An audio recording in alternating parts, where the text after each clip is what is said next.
Ani Bojo. Today, I wish to discuss and share with you all Shkode Shkamot.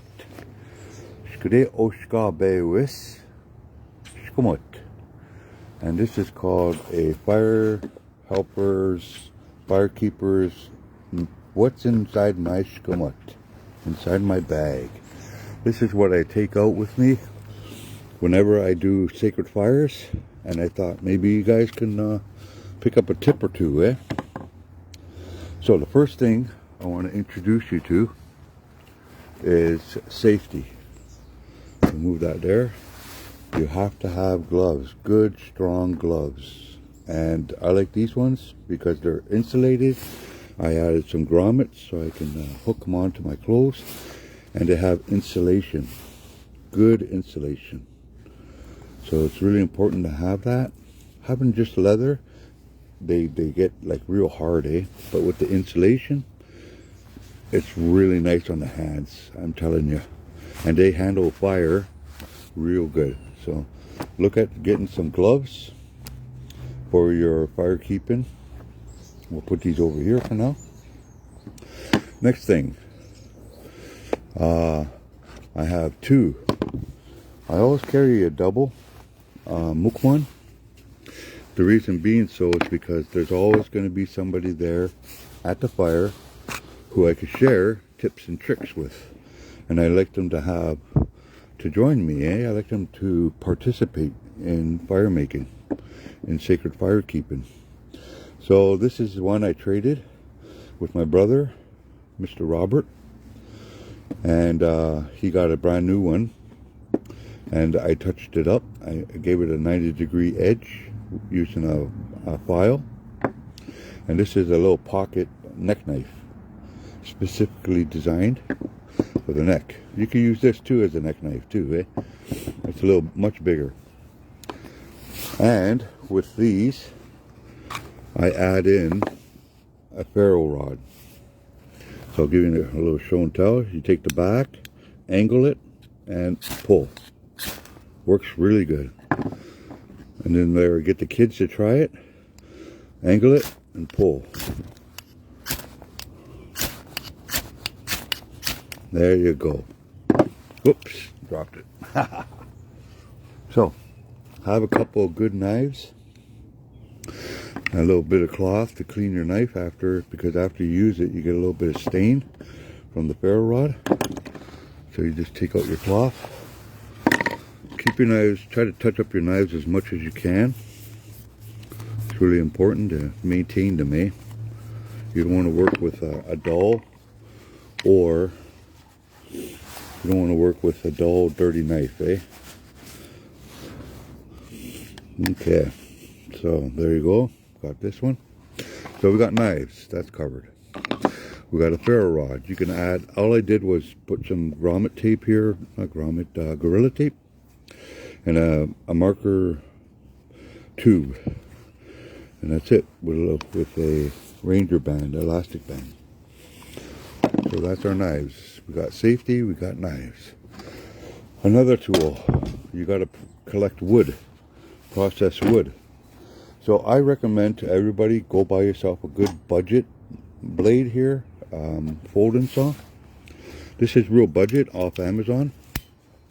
And this blade cuts as good as the top tier blade here. This is a Gomboy, and I'm telling you, I'd rather use this budget blade than this one, because this one is all like flexible and stuff, eh? I don't like that. It kind of freaks me out. But the teeth are amazing. But this one eats through wood like butter. A hot knife through butter. So add that to your kit. A folding saw. Like that. Boom. Nice. Good length. Good handles. And the blades, you can buy extra blades for both of these. Budget and high end. Okay, that's in my fire kit. And another important one, I recommend that you buy axes and two sizes. You get yourself a little axe, called a hatchet. In Ojibwe we call this wagakot. Wagakot. It's an axe. This is a small size. And then get yourself a long handle axe, which is this one, for splitting the big logs, eh? And this is for kindling, making kindling. So this is great for your fire kit. I totally recommend that you buy a couple of these for your fire kit. Okay, we'll move that out of the way. Let's crack open this skumut. This is my fire kit. I made it myself. I collected up some leather scrap and I just patchwork it together, eh? Real nice. And I like this stitch, a nice strong stitch. It was actually the Inuit. An Inuit friend taught me this stitch. It's waterproof, so that's really helpful. Keeps the water out. Let's go inside. Ferro rod. I like this for the kids, for the young ones, and the newbies to fire keeping, because the handle is really good. They can hang on to the handle, eh? Instead of doing this. Like with this one, you have I put a little bit of Gorilla Tape around here to just give it a little handle. But it's difficult, eh? For newbies and children to work with.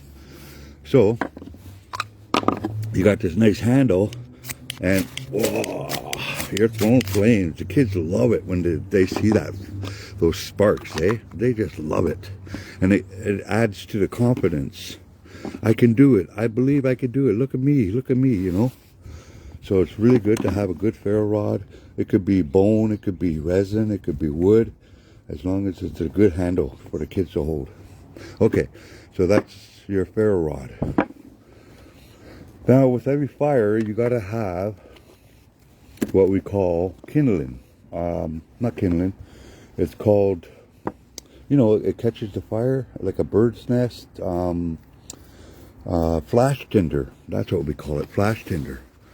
So what I add into my kit, and this really helps the kids with their confidence, is this is jute twine that I ripped apart and made into little balls.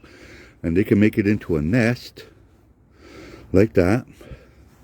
And then they can grab their ferro rod and their mukmon and put that in the frame. Just go like that, and they got a flame real easy, eh? And kids just love that, you know. It's really important to make sure that the kids are having confidence in their abilities, eh? So I have a big bag full of flash tinder, also known as Shkude Saswan. That means fire nest material. Yeah. So, and this bag was a gift from a good friend of mine on the res. He gave me a whole bunch of these little bags, so I like to gift them out, give them as gifts, and fill them up with little fire making materials to help the newbies, the new fire people, start their own kits. Another one is this. This is tin foil, and inside my tin foil, it's real heavy duty tin foil. It's very, very nice. This stuff lights forever. It's like a homemade DIY candle. And what it is cotton balls with a little bit of Vaseline. I melt the Vaseline in a tin can over a little fire or near a fire until it turns into a liquid. And then I just dip the cotton ball in real quick into the melted Vaseline. And it turns it into like a Vasi ball, I call them, eh? So you take that, and then you just give it a little spark, and it will burn for a long time, eh? So it gives the young firemen a chance to get their kindling together and build a nice little lodge, you know, for their fire. It's really important, eh? That they have that time to work without being afraid or panicky or rushed. We don't want nobody to rush around a fire, eh? Okay. All right. Keep dropping this knife. Sorry about that. Okay, moving on. what's next in this magic bag. Aha. Oh, this is my char cloth. So what I like to do is, I got an old tin. You could use any kind of tin. You could use a cookie tin. You could use a candy tin. You could use, this is from playing cards. So I use that. I put a little hole on the top. And then I fill it up with jean. You know, your jeans, your old jeans you don't wear anymore. You can cut them up into little squares like this. And you put them inside this tin. And you put the lid on top, and you put it right on top of the fire. And then all of a sudden, a flame, a dance will shoot out like a little rocket, eh? Sometimes it comes out the side, that's okay. But what it's doing is it's burning all the chemicals and deoxygenating, and it's going to turn all this material, all this gene, into what is called, let's see if I have some made here. This is my little box for shavings and stuff. It will turn it into this. This is called char cloth. So what you do is you take a little piece of this, right? Whoops, blown away. Let's move this stuff out of the way. I take a little piece of this, put it down. I take my knife, my mukma ants, and I take my ferro rod, and then I just scrape, and it makes, see how all those sparks touch the char cloth. Now I got long burning ember to work with. So I take some of this here, and I make a little nest, like that. And I carefully, not with my fingers, never use your fingers. I usually have a couple of sticks here, but I'll use this to pick it up because it's very hot. Good hot day. Okay, and then I tuck it in there and I blow.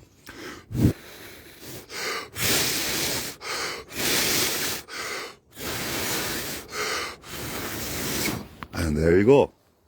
Shataha. Isn't that awesome?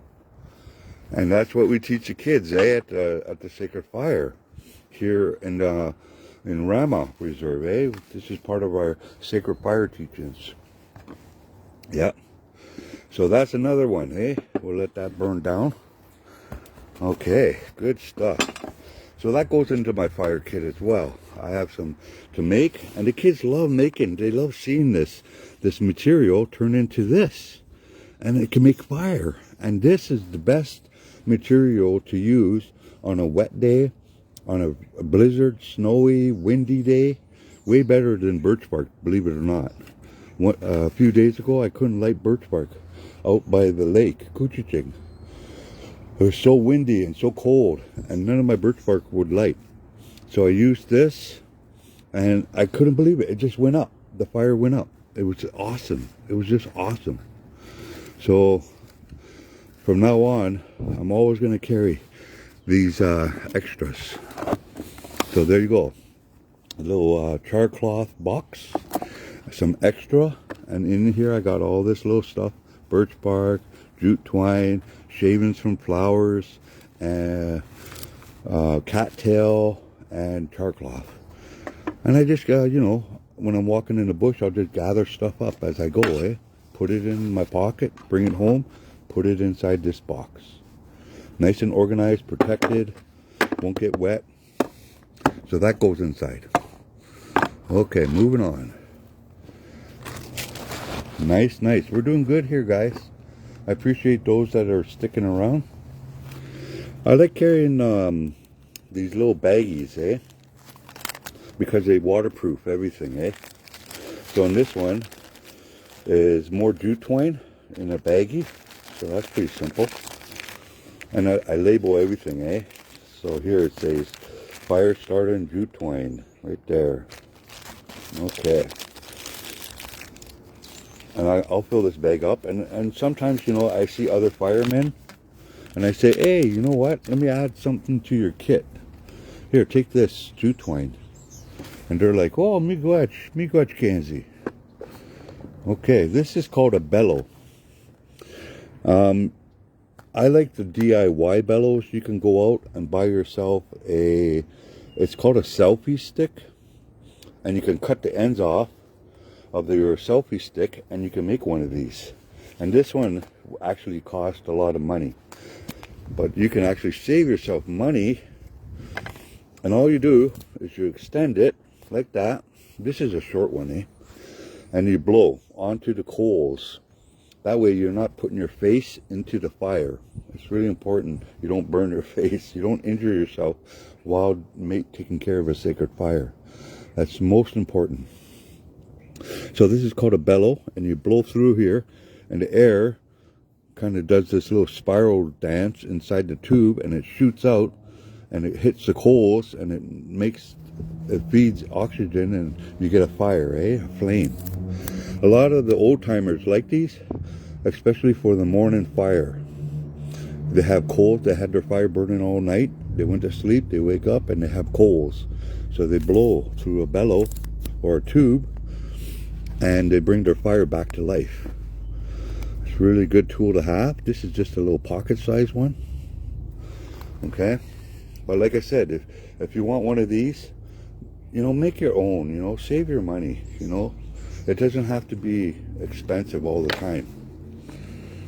All right, we're moving into this. I have no idea what's in here. Let's have a look. Oh, okay, this is another bag from my buddy Ronnie Douglas. He's a beautiful, gifted teacher, musician. He's great with music. Please check out his YouTube. Ronnie Douglas, Rama musician. His wife made these bags for me, and he gifted them to me. Okay, this is basic duct tape, guys. No biggie, right? It's just basic duct tape. You can make band-aids out of this. You can repair your equipment with this. But what I like to do with this is I like to take a little piece of this tape. Give you an example. Okay, take a little piece of tape like that, and then I'll go on the ground and I'll stick it to the ground.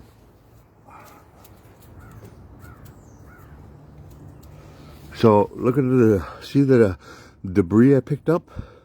It's full of seed material, leaf material, a couple of little dusty, and this stuff, I just light this on fire here with a Scudabic or a match, and it will burn real slow, and it will catch all this debris on fire, and I put that in the fire pit, and I build a little fire on top of it.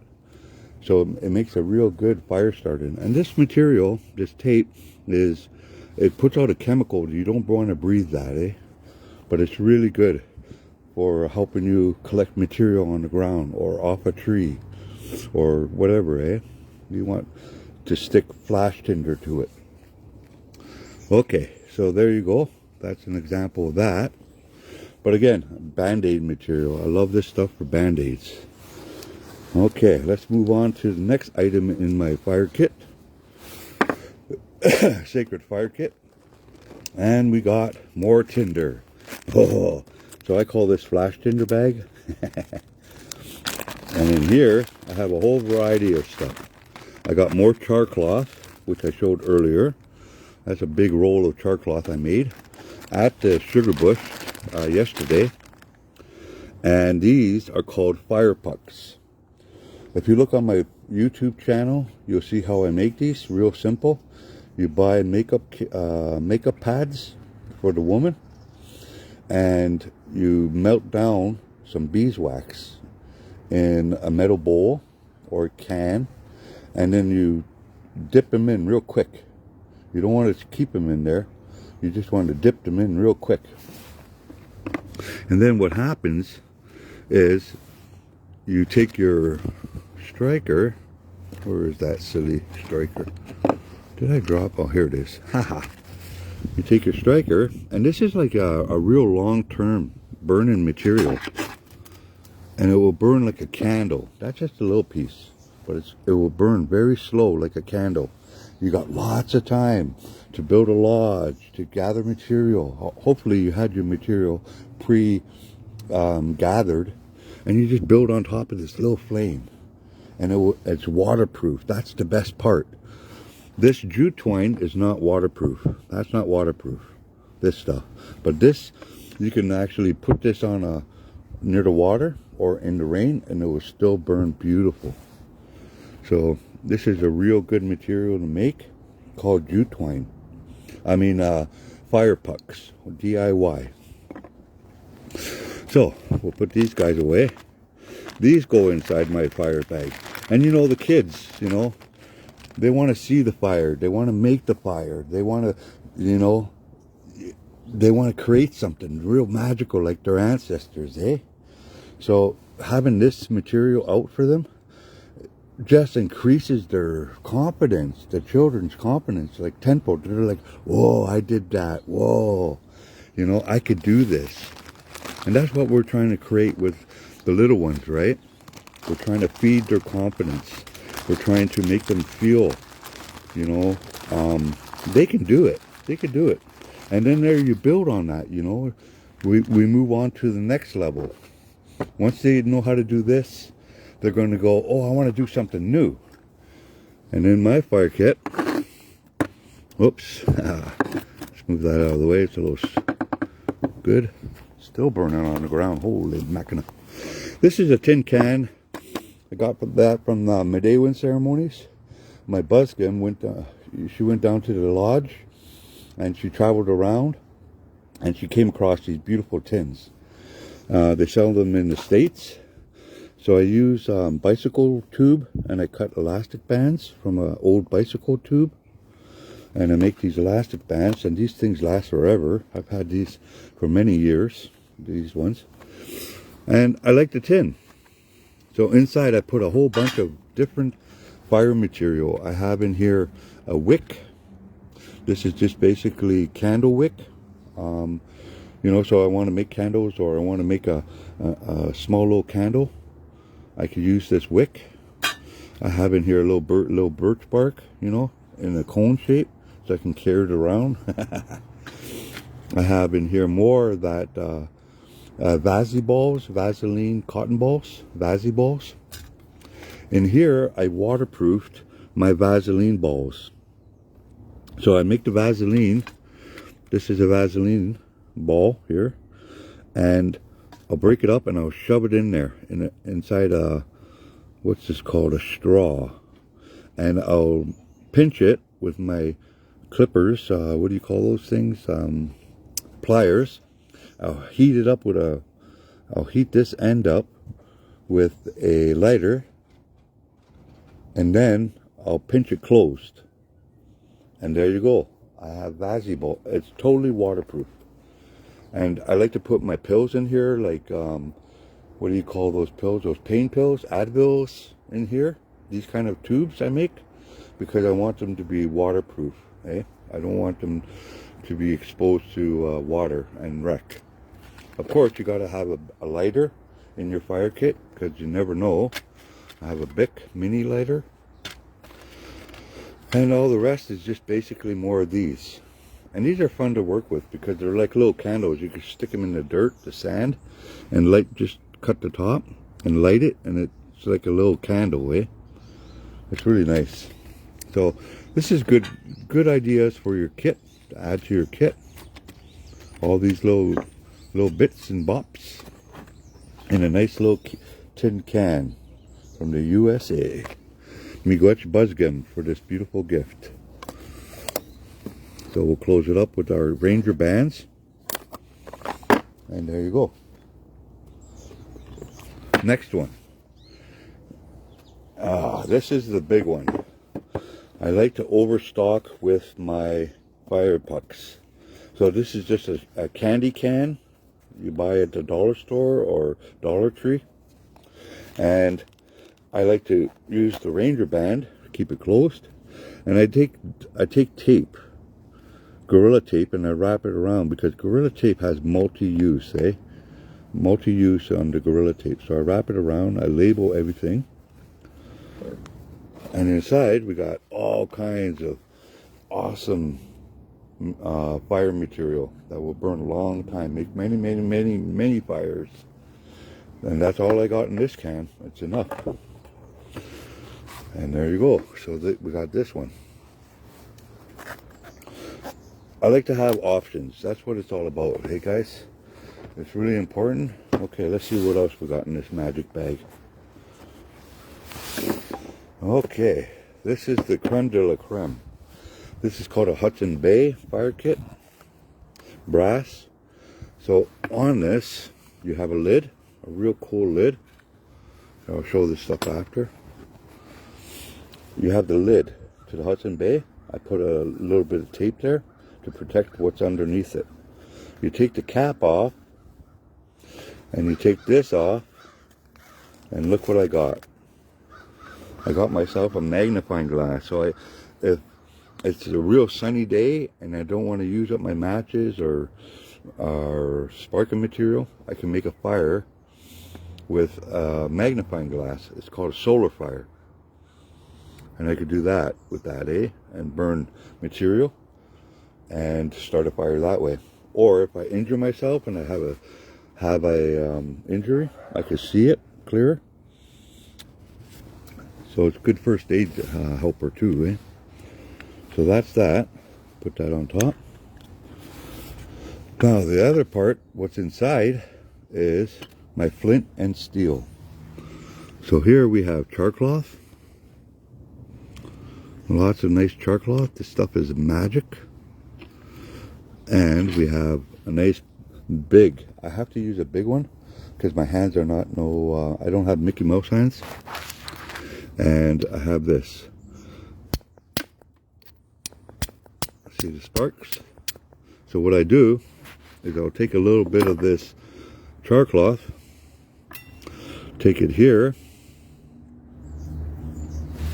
and then I'll put it on top and find a nice sharp edge and try to, there we go. Now my char cloth is burning. Try to get that in the zoom. Burning beautiful there. Look at that, And then I take this slow burning ember. I better do it quicker because I'm going to burn my ninjas. I put it inside the nest. As that's burning, I'll add another piece in there just to be safe. Okay, there we go. And then I take my nest. I'll usually do this with a couple of sticks, but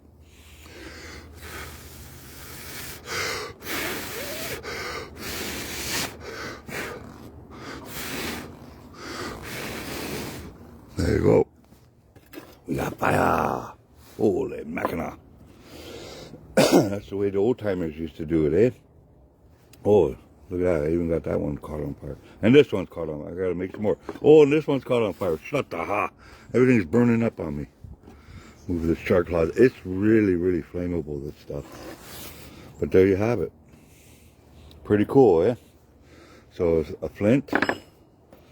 A steel striker. And there's different names for this, But the one I like is Skade Sin. Is a firestone. Skade is fire. A sin is a stone. That's the most common one I hear, but there's a different way. Baudouin a sin, making fire of a firestone, a flint. Baudouin. There's lots of names for it, And then of course this is the empty bag. Right there. So let's go over this, recap real quick what we got. Alright, here we go. We got our protection gloves. We got 2 saws, so 2 people can work. You got 2 knives. You got, this is carbon steel, and I got this neck knife here. That's a good one. You have flash tinder, jute twine, more jute twine, and char cloth. You have a char cloth box, how to make char cloth. With that, you got another box for shaving. And of course you have your Vaseline cotton balls. You have your bellow for blowing on the coals, bringing life back to your fire. You have your duct tape for band-aids and gear repair. In here I have a whole bunch of different little fire materials plus lighters. Gotta have lighters, you know. In here I have my pucks, which are makeup kits and dipped in beeswax. And over here I have my old timer, Hudson Bay flint and steel, which is right there. Flint and steel, beautiful. And this is all the stuff that goes inside here in this bag. It all fits beautifully. I got more flint. This is another flint and steel kit here, the one that I just showed earlier. And of course I always carry extra ferro rods because kids love these. So I usually gift one away to somebody who is really trying to make a good fire, eh? I reward them with their own striker, eh? And that's my whole kit, guys. I want to share that with you. I know our young men, there's lots of teachings to do with fire, fire maintenance, fire care, fire safety. There's so much to learn about the firewood, types of trees we use, why we use them, who burns the hottest, the longest, who burns the fastest, quickest kind of wood material. There's so much. Where to find the best wood, where's the weakest wood, there's so much to ask, eh? So many questions. So this is the whole fire kit for a fireman, and I've been evolving this geez, almost 40 years I've been working on this, just changing it out, what works, what doesn't, practicing with different materials, eh? Natural materials, man-made materials, you know, and I've just been changing it and trying to downgrade it so it's nice and compact. I don't want to carry a suitcase anymore like I used to, you know, unless I'm doing a big group fire keeping teaching, then I'll carry my suitcase. But this is my everyday carry, kind of, I'm going to go out in the bush and make a fire and have some tea, or make a sacred fire somewhere, you know, or sweat lodge is going to start, so I'm going to go and help with their fire or some ceremony, eh? This is my whole kit right here. Now, yeah, oh yeah, and two more things. Let's not forget, bring a couple axes, eh? I like a small axe for kindling and harvesting kindling material, and get yourself a big one for splitting logs. And it's a good workout, trust me, to work the wood. And of course I have my little fire kit, which I'm going to have this morning. I'm going to have a little prayer fire soon. But that's it. Thank you all. Oh, I thought you're not to blow on fire, but use a feather or wing, because they say what comes out of your body may not be clean. Oh, wow. Thank you, Jake, for that comment, man. Chimiguachnichi. You know, I agree with you. I totally agree. If you can get a piece of birch bark or something, if you have a wing, you fan the flames, eh? And I totally 100% agree with that when it comes to a sacred fire, a prayer fire, eh? We don't blow on that fire. It's insulting to that fire spirit, but also it can be dangerous as well, eh? When you blow directly on the fire, you know, those sparks can go fly and burn the medicines, the medicine bundles, the feathers. I've seen actually the Native Canadian Center, their eagle staff catch fire, the feathers on their eagle staff, because somebody blew real hard on that big sweat lodge fire to get it going, eh? And the sparks went flying up in the air, and they started kissing the feathers and just started burning all the feathers and the material on the Native Center's eagle staff. And then some of the sparks landed on the pipe bags and other people's bundles. That's the most clear reason why you shouldn't blow on a fire. Besides, you can hurt somebody, eh? If you blow on a fire, the ashes could get in your eyes and injure you or something, eh? So when it comes to sacred fires, don't blow on them. But if it's coming to, I use the bellow, this one, which is a tube. I use this for basic fires, eh? for teaching about fires, survival fires, cooking fires, you know. And this bellow is really good, and it controls where and how deep you want to blow your air into the fire, and bring the coals back to life. But thank you, Jake, for bringing that. You're right. You know your stuff, and I appreciate your comment. Miigwech. What else is there? If there's any questions or comments or experiences you want to talk about, please share. I'd love to hear what you have to say. And so would everybody else who's going to be watching the video. You can type in your comment and I'll read it out loud. What else can I say about a fire? There's so much, you know. I don't want to give everything away.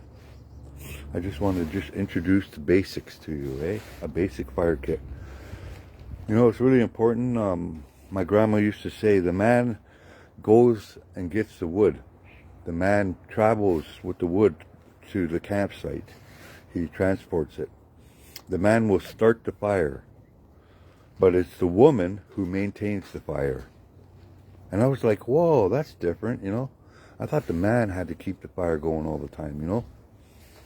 But it makes sense, because the woman is going to be cooking with the fire. The woman's going to be, you know, that home fire, But when it comes to a sacred fire, I was always taught that the man takes care of the fire, the woman takes care of the water.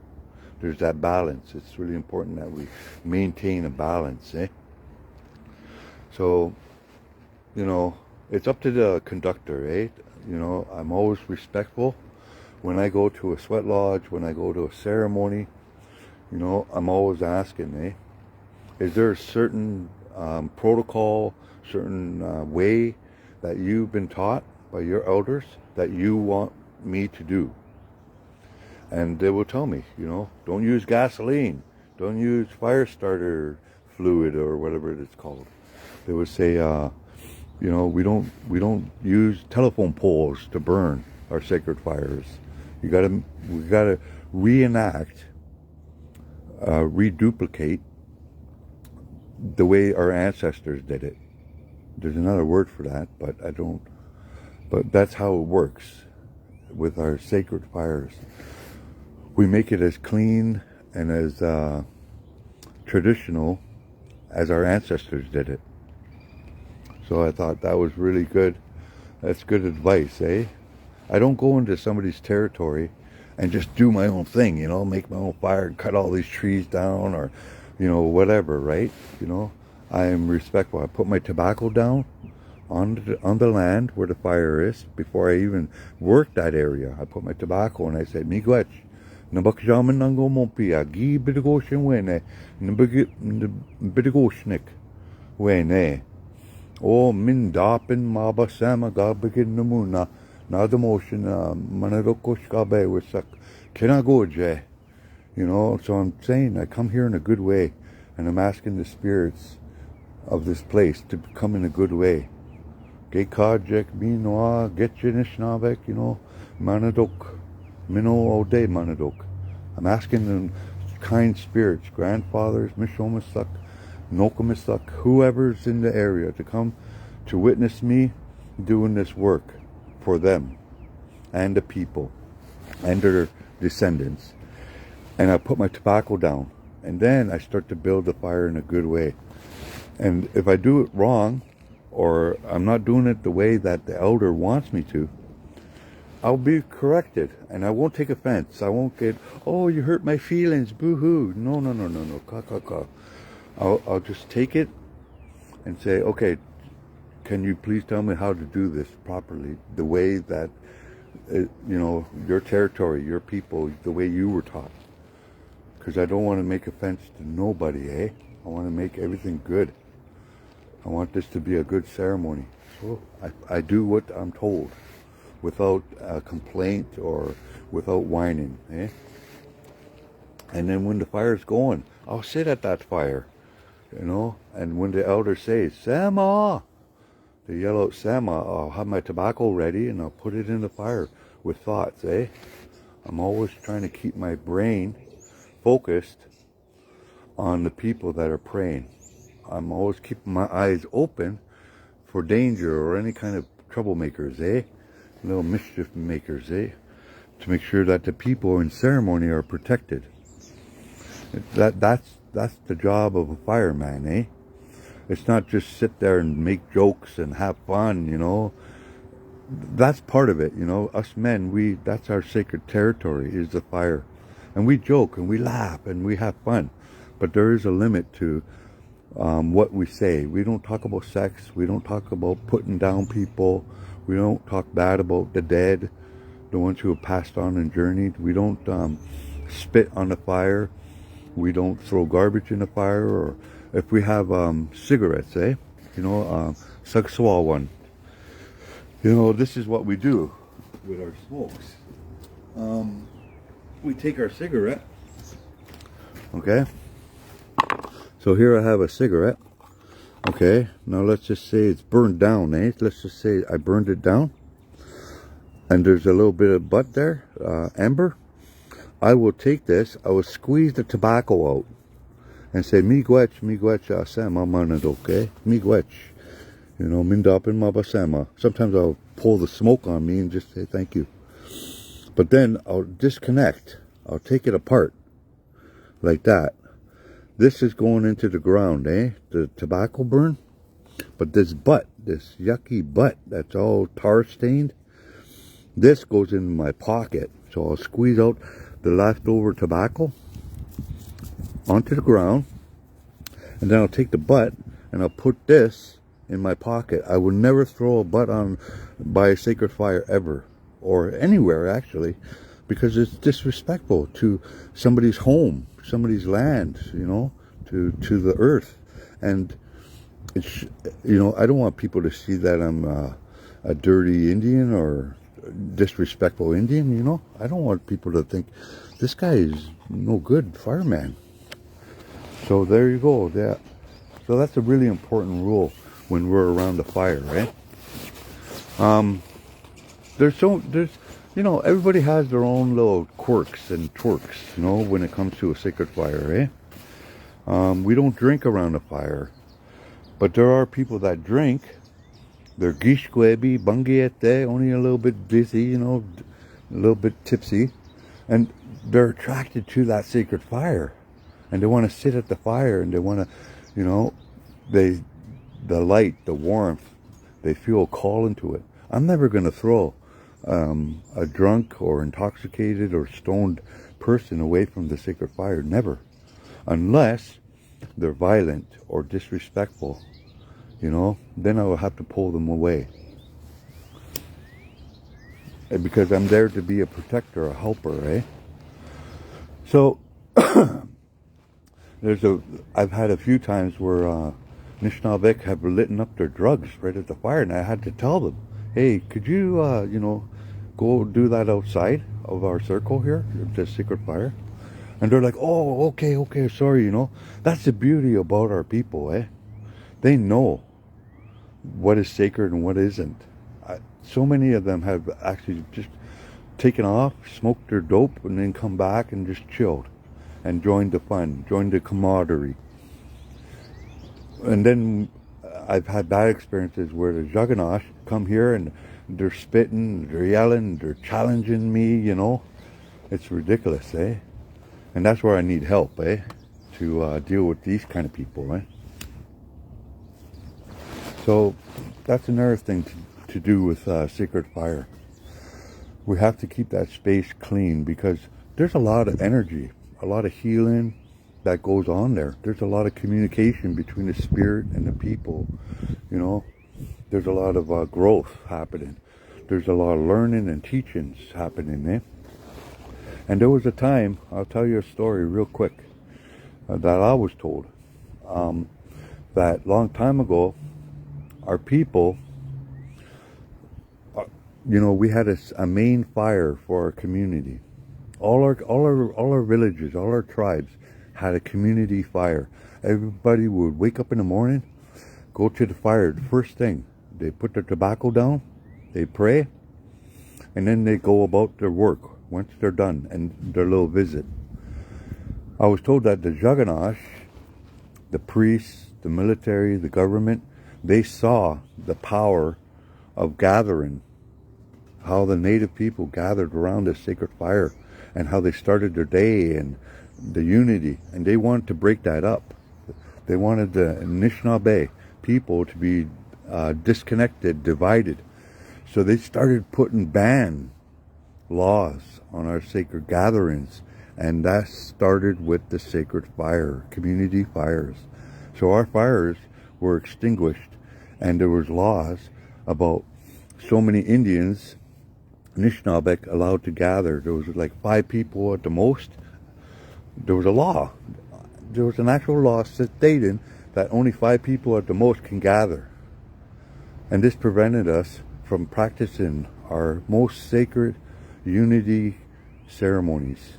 Just saying good morning, hello, what are you doing today? You know, building each other up, picking each other up ceremony.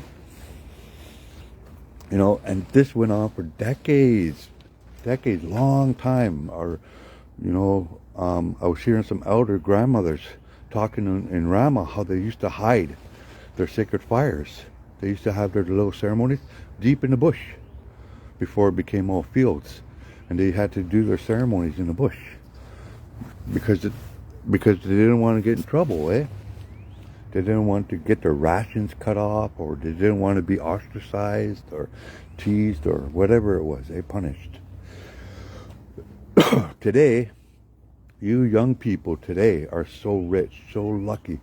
You know, I want you to rejoice. I want you to really feel just how special it is to have a sacred fire. You know, we have sacred fires on the top of freaking skyscrapers in Toronto now. We have sacred fires in public parks. We have sacred fires, you know, right in front of government buildings. We have sacred fires on our reserves. We have sacred fires they're being lit all across Indian country, right across the land. These sacred fires. And the people are waking up, and they're starting to find their way back to that sacred fire. And there's always going to be one good man or 2 or 4, you know, who's going to be there to explain that sacred fire to you, to help you connect to that sacred fire, that ancestral tradition that is your right, your birthright, you know. And when it comes to sacred fires, I'm telling you, every culture on this planet worked with fire, whether it was a bonfire, a small cook fire, a prayer fire, whether it was even a candle was considered a sacred fire to a lot of the Europeans. Some people will use incense, you know, they burn those nice smelling sticks. Some people will burn sage, different herbs and spices that will make offerings to that as an offering to that sacred fire. So every culture across the world has a sacred fire, but it was only Anishinaabe and a couple other tribes in Europe, like I think it was what's that one there, the Maori people. Where do they come from? Well, the Maoris and a couple other Hawaiians and such, their fires were extinguished. Our people's fires were extinguished.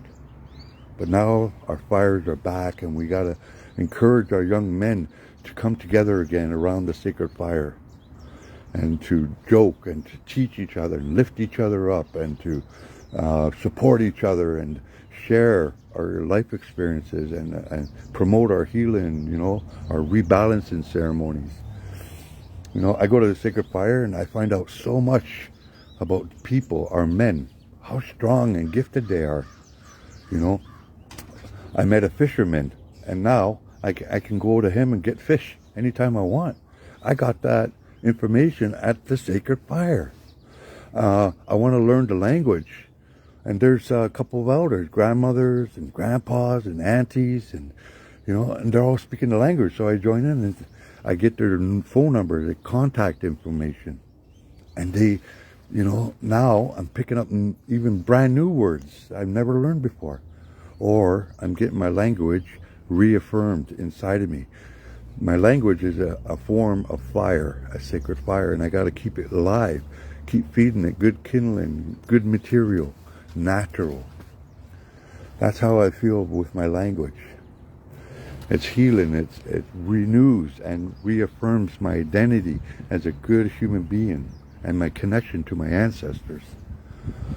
Holy mackin', I'm getting a little bit passionate here, guys. I'm really sorry. I hope I haven't scared you off, or, you know, this guy's all full of it. She's hot air, man. I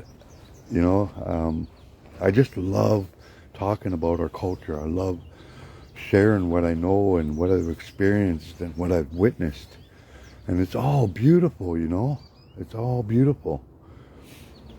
And I am winded now. I'm going to go make my own sacred fire here. And I'm going to calm the heck down. In Ojibwe, we say, Beka negach. Beka negach. Say that. Beka negach. That means settle the heck down. Settle down, will ya? Okay. Miigwech for joining me, guys. I really appreciate you all. You know, go and feed your fire, your inner fire. There's a fire inside your mind. There's a fire inside your heart. There's a fire inside your body. Find something, some good material, and feed those sacred fires inside of you, eh? You know, take care of yourself. Love yourself. And people will be attracted to that sacred fire you lit inside yourself. Oh, miigwech. I am done. I'm all done. Enjoy your day. Minal Kishem. Good morning.